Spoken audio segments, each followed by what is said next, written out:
A very good morning, hello and welcome to the Sports Ride. My name is Kizike. I'm very happy. It's a Friday with a feeling, you know that, right? But one reason basically why I'm happy is the fact that the Super Falcons really made me happy.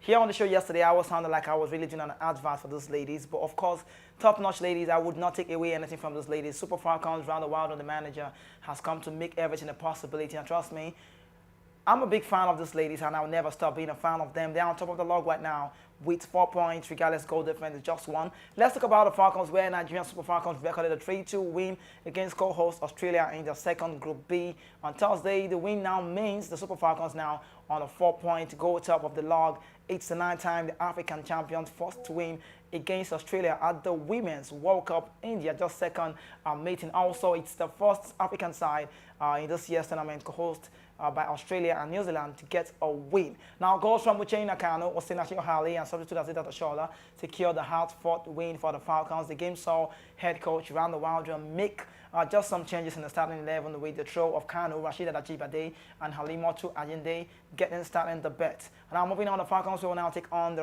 already eliminated Republic of Ireland on Monday, July 31st. Australia also took the lead 1 minute off at that time in the first half through Emily Van Egmont to start at home a wonderful low cross from the left. Then Kano Uchena drew the Falcons level again a minute of at a time as she hit a left strike beyond Australian keeper after Ajibade's initial shot was blocked.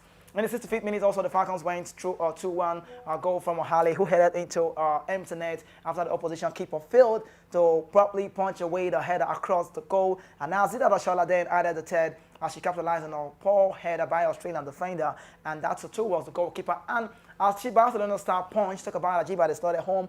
There was an additional 11 minutes following the long halted due to injuries of Ohale and also Allende. The hosts took advantage of the 10th minutes of that very game, to give themselves that very, very much goal that came on. But let me quickly talk about these ladies now on that part.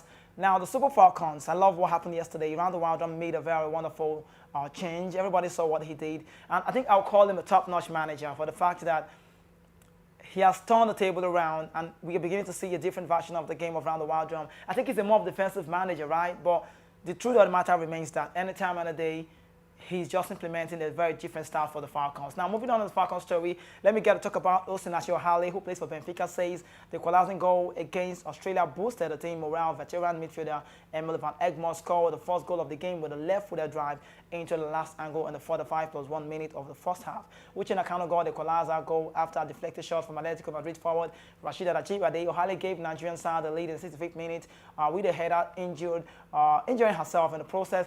Then Oshola also was substituted in the second in the third goal with a tight angle, took off her jersey off and was a yellow carded in that process. Alana Kennedy also grabbed the late consolation goal with a header in the 100th minute, with Oshola's goal that came as the first African player to score at 3 Women's World Cup. In the post-match conference, Ohale said that the first goal ended the right way. We have to step up and show the world that we can, and we can do this again. Ohale also said that playing against that very game, the first game was also a very, very good time for her, and she's very happy to play in that very much game. We just look forward to see what happens next about the ladies, talk about the Super Falcons, how well the Ohale I'm talking about is very experienced, and anytime, she's a very good player, and of course, she brings a wonderful atmosphere to the game, and that's about this lady. But let's get on the next story because of time frame. What more can you say about these ladies now? The Super Falcons, if you want to talk about them, you would agree with me that they are just top-notch ladies. And with time, we're going to understand that these ladies know what they do. And, they're bringing a whole lot of, diversity and transition on the game, and I'm loving it. Now, let's talk about Bayana of South Africa, missing out the chance again to record the first ever World Cup win after surrendering a 2-0 lead to draw 2-2 with Argentina in the Group G on Friday morning. South Africa needed to bounce back from their 2-1 defeat to Sweden in the opening game, while the Argentines also fell to a 1-0 defeat to Italy in their opener. Linda Martolo gave South Africa the lead in 29 minutes of that very game before being Glatner got the second in the 66th minute. Sophia Brown also pulled out a goal back in the 73rd minute, while Nunes completed just that very comeback for Argentina in the 79th minute. South Africa right now, you need to know, must now beat Italy in their final group game to stand a chance of qualifying for the round of 16. And that's just what it is for this beautiful ladies. I want to call them beautiful because I'm an African guy. I'm proud of my skin color. And yes, my name is Kizzy K. Now, that game, I saw it very well. we are having the best game. Take it from me anytime and day. The Super Falcons are playing the best game in African soil in the FIFA Women's World Cup, New Zealand and also Australia. And Bayana right now, it's a must win.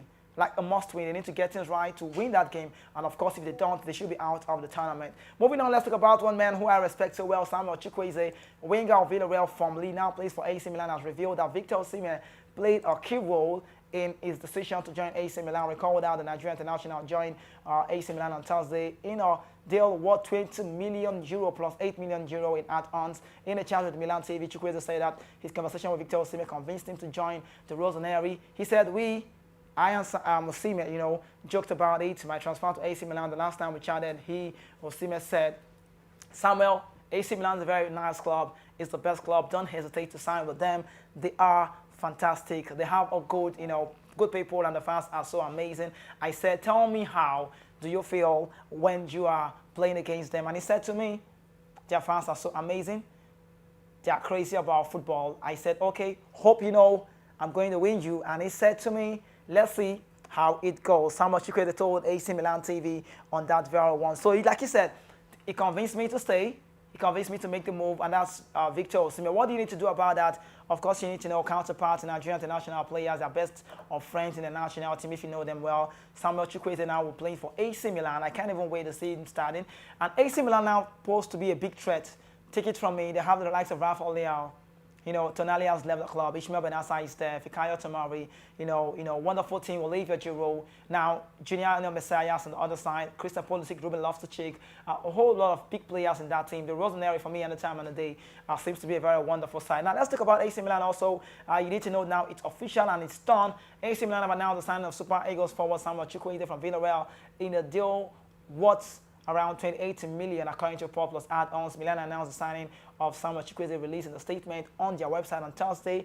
And now Chukwueze signed a 5-year contract that will run until 2028. AC Milan is delighted just so much to announce the signing of Samuel Chimerenka. That's the name. Igbo guy, yeah. Chukwueze from Villarreal CF. Now, the Nigerian forward has signed for the Rossoneri until 30th June 2028. Milan stated, born in Umuahia, you need to know, Nigerian international, on the 22nd of May 1999. Samuel Chukwueze came through a Diamond Football Academy youth sector before moving to Villarreal back in 2017 with the Spanish Club B team. He played 20 games and scored 4 goals before making his debut with the senior team back in September 2018, going on to feature for the side on 207 times, scoring 37 goals and winning 1 Europa League. He has been captain 8 times for Nigeria and scored just 4 goals. Samuel Chukwueze now, you need to know, has chosen the number 121 jersey for the Rossoneri. I cannot wait to see Samuel start playing again for AC Milan. And one about Samuel Chukwueze is the fact that he's got the drive. He is the best player in the La Liga Santander for last season, the best African player in the La Liga Santander. So we're going to be seeing him play for the Rossoneri. Who doesn't want to play with the best? Everybody wants to play for AC Milan, trust me. If you know the Italian league very well, to Serie A, you would agree with me. You can actually attest to what I'm saying right now, that they are the best club, the best side, if not one of the best. No disrespect to other teams like Napoli, Inter Milan, Juventus, and the rest of Lazio. But at this point, it's my major concern. Feels like my priority on the show, where Samuel Chukwueze of Nigeria International has now made a move straight to AC Milan, joining Stefano Pioli to make a better season. Now let's go and talk about NBA. You could call it basketball. LeBron James has broken his silence after his oldest son, Bronny, suffered a cardiac arrest during the basketball practice at the University of Southern California. The Los Angeles Lakers star posted a message on Twitter handle on the page saying, I want to thank the countless people sending my family love and prayers. He wrote, we feel you and I'm so grateful. Everyone is doing great. We have our family together, safe and healthy, and we feel our love. We also feel your love. LeBron James said he will have more to say when the family is ready, but I wanted to tell everyone how much your support has meant to all of us, and he posted that hashtag James Gang. And that's for LeBron James. You know LeBron James very well, right? You know what he does in the game, and it's more reason why I love to say that all the time. It looks very short. I love to say that more on the radio. I like to say thank God for life. Might be looking very short. You might not understand how this goes for the family. I think the last time I talked about the cardiac arrest was right at Hampton Park, where we saw Christian Eriksen having that. We felt like we've lost him already, but I think, on God willing, Christian Eriksen is now a man we'll talk about for the history. He's still living, and that's for cardiac arrest. Doesn't feel good to talk about that kind of I think it's a bad one, a bad health or mental one. Now let's talk about tennis now. Novak Djokovic's own family has called him to retire immediately after failing to win that Wimbledon final against Carlos Alcaraz. Djokovic's mother, her name is Dejana, has insisted that he could retire right now and call time to his illustrious tennis career, having failed to rematch that get to that record of Roger Federer Wimbledon title record earlier this month. Now, following the Serbs' SW19, the final defeat to Carlos Alcaraz, both of his parents have called for their son to consider his future and walk away from the sport.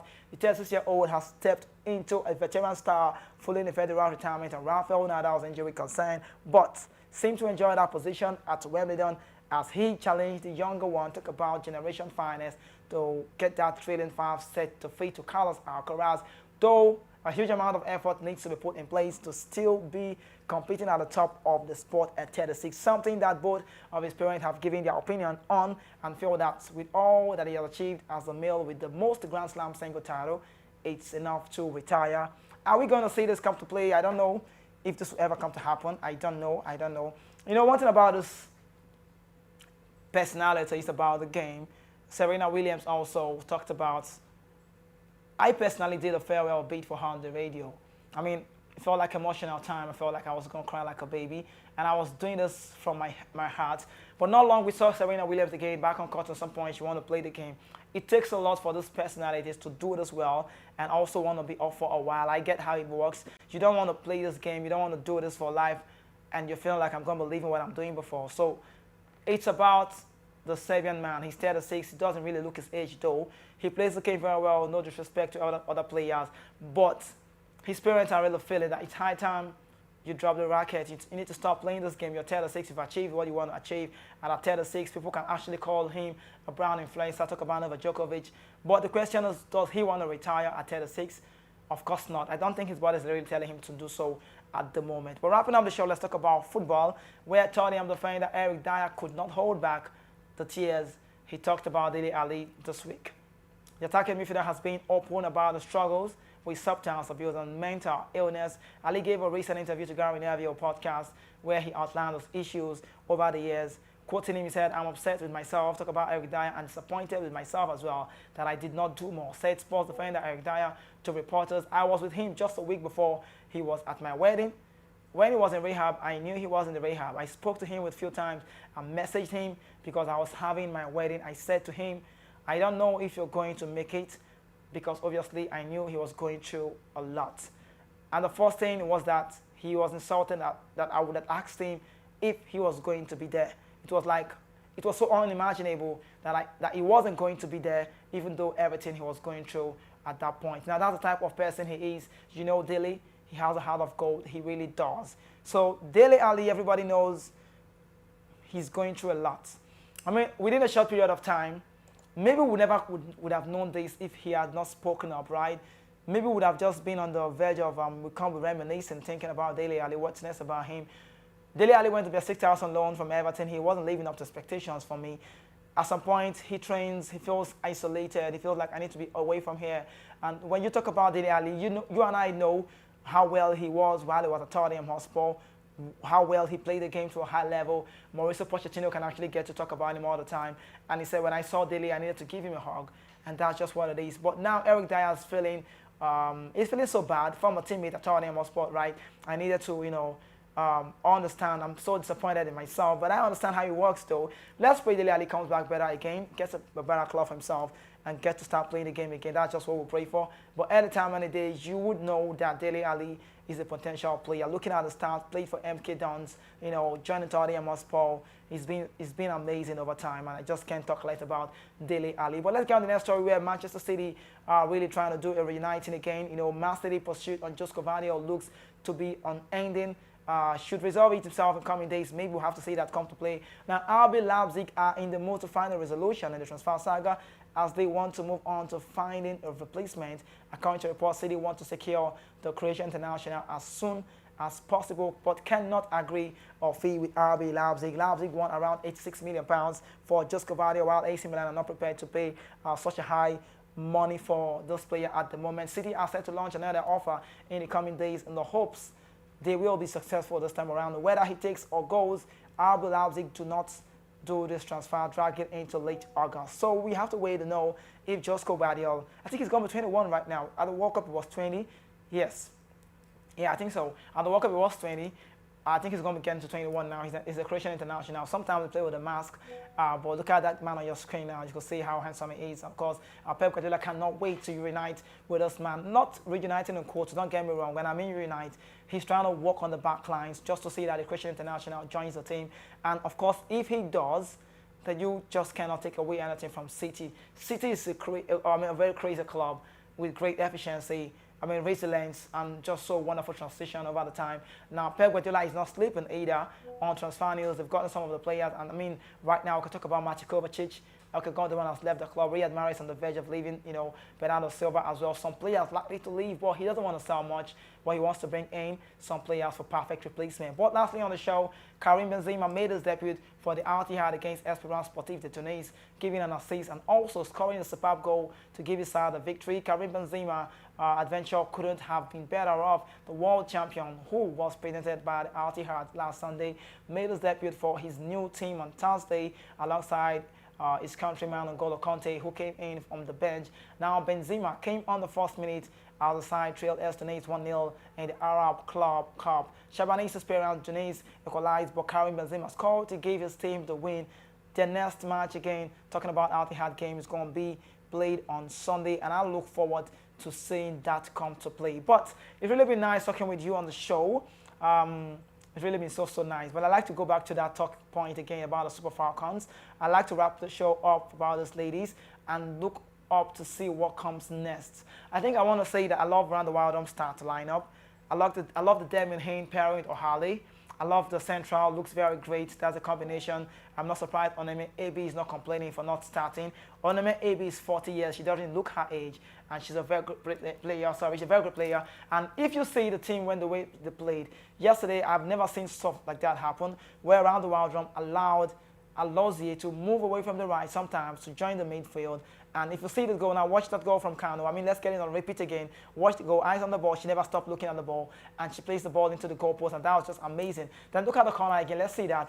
It goes, okay, let's watch. And it just had to go. Now watch that Ajibade Rashidat. And, O'Halley have to punch in everything on herself. If I want to take it back to the street, we say we die here. Look at that again. Watch it. See that? She punches the ball in the goalpost, and that's O'Halley. She plays for Benfica, a wonderful player, a wonderful central defender. She's very great in what she does. She got injured in that one, but it doesn't really matter. Now, another one we'll have to work about. Watch Oshala now. Oshala very great. See, she gets the ball up, and she touches the ball just to seal up the goal. You don't give space to such a lady. She plays for Barcelona. Watch the cross again. She takes off the goal, and that's it. And what next you will see, she plays it to the goalpost. That was a free one. And you talk about the Super Falcons anytime, any day. You would agree with me that these ladies are top notch. Now, see this first goal again. Watch Kanu. She touches the ball. The goalkeeper wasn't seeing that coming, and he was like, okay, can I really get the ball? And Kanu celebrated like, this is me scoring the whole goal in the World Cup. And it was just top notch to talk. So these ladies, for me, are just so amazing. Round the Wildham, the man, he has done so well. I think he's a more defensive manager. But what I'm liking about the team is the combination, the way they play. His substitution is top-notch. The way he took Azida Dashola to come from the bench, scoring a lot of goals, pulling on her shirt and like, yes, this is me. She needs to own her game, of course. If she really live it up to expectations, I think, of course, she is doing that at the moment. Now, a lady changed the game yesterday when you watched that game very well, 11 a.m. Nigerian time it was. We saw Rashida Achibade, yeah. In that very game, Achibade was very instrumental. She played from the flair side. She has all the takes. I'm not surprised to see her play for Atletico Madrid. And this lady in question knows everything was at stake as at yesterday. Now, what did Randy Wildham do? He had to play her from the right, from the left, sorry, I beg your pardon. Then on the right, we saw Onomono sometimes drifting as well. Then there was a lady that played from the midfield, Payne, Antoniette Payne, was the schema of the side. Now, what about the midfield? Also, Ayinde was another lady who was getting the mark all the ball in the middle of the park. I saw also Alozie trying to do the drive. Now, the ladies now, you talk about the Falcons, would have to go again to play against Ireland. Republic of Ireland are deputants in the league on the World Cup, and also they've been crashed out by Canada. But what do we have to lose? Maybe a draw. What's come to draw, trust me. A draw will be okay. A draw takes us out there for the round of 16. But most people want to say, let's not even think about a draw. A possible win would do to see us through. Now we have Republic of Ireland coming last, Australia coming third, Canada also, the Canucks coming second, and we on top of the log. The goal difference is just 2. So we just have to do everything right. Round the wild drum, have to go back again. And someone said something on the show yesterday while I was on radio. He said something. He said, let the government not pay these ladies any money for now. It got me stuttering on the show at some point. I was reminiscing. I'll be like, what is this saying? But I really understand the plight. He said, when money start coming into play, these ladies might just forget themselves. But I don't really think so, because these ladies before the World Cup, if you watch them very well, they had some saga with the NFF. Are they really going to pay us $30,000 was what FIFA paid? And that's just history for today. But let's go on away from that. I think this is where I'll have to call it a wrap on the show. My time is far gone, but I hope to return back again, hopefully for you on the TV. And that's going to be on Monday for another exciting edition of its kind. Don't miss the thing at that point. Do well to join me right here on Voice of People TV. My name is Kizzy K. Do yourself, have a great weekend, but safe. I won't say that if you're not doing it right, you are definitely doing it wrong, but save us in. Bye-bye for now. Happy weekend.